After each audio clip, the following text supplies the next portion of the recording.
Wolfpack fans, welcome to our new segment, Tiny Wins. Lisa, you're one of our first people we're interviewing. How are you I'm today? doing well. How are you? We're wonderful. It's chilly in the winter here, but you're from the Midwest, so you're used to it. Yeah. I don't know if you brought this all back for February, but it can go away anytime. It's actually been really, really nice because it reminds me of home a little bit. So, Yes, yes, yeah. feeling the put all the layers on vibes.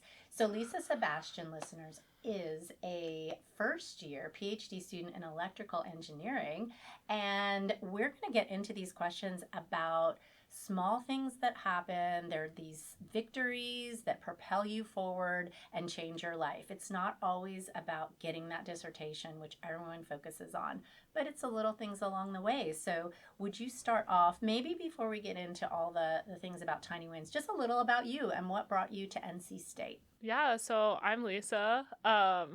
I started in the fall for my PhD, doing classes, doing research right now. The reason I'm here actually is this was the last school I looked up on my list of 10 when I was applying to grad schools. And I interviewed with 4 different professors on my visit last year and just fell in love with the trees on the way to and from the airport, which I know is really funny, but I loved the area. I loved the opportunities I would have here to work with different professors. And I have a lab that I really enjoy being a part of, and I'm really enjoying my research so far. So, yeah. I'm so glad you fell in love with the Oaks. I think they call us the City of Oaks here in Yeah. Raleigh. So it's been a big change for you. Yes. 10 on the list. Wow, that's a lot of schools to look Yes. into.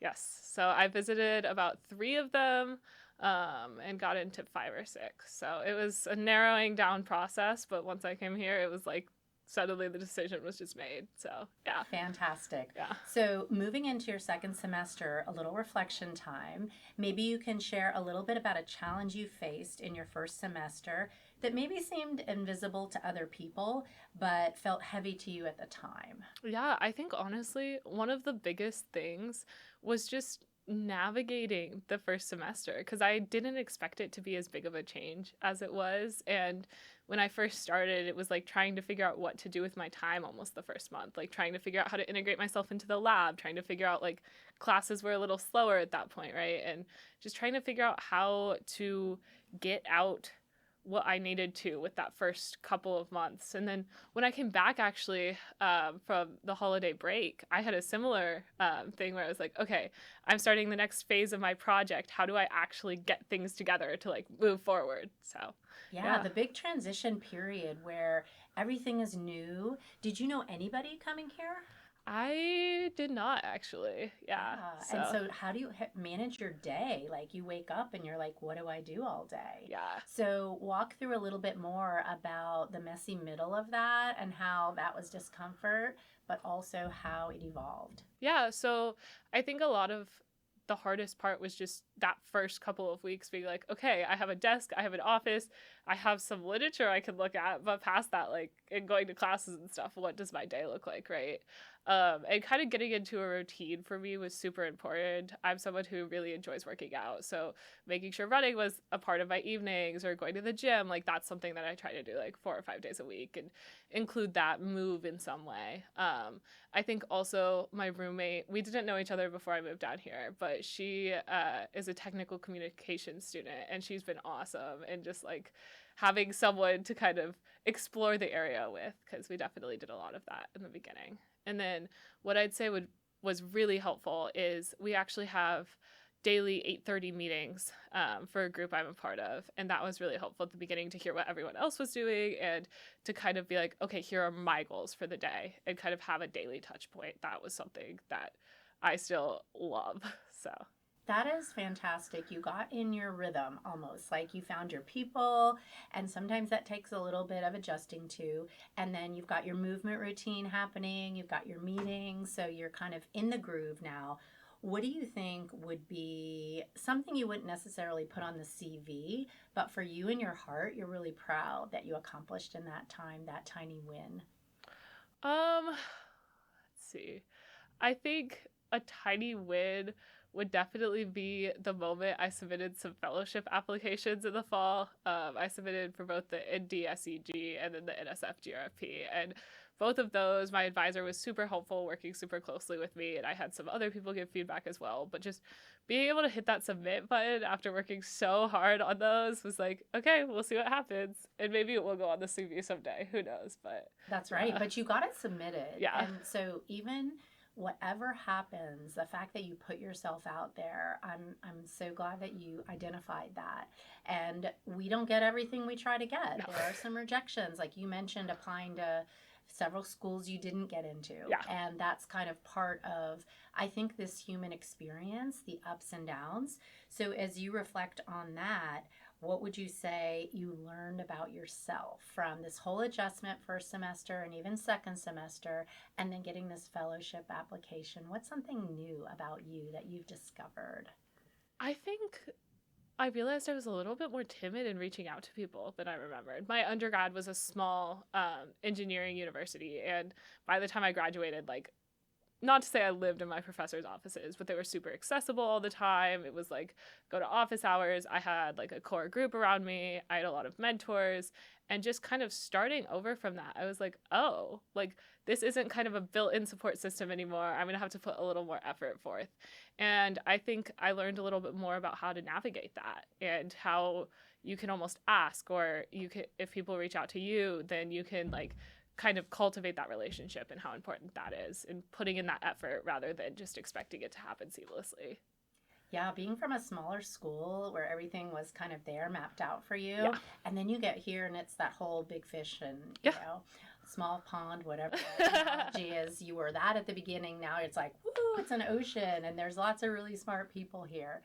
And I'm curious more about the piece that you said about being timid and how you overcame that.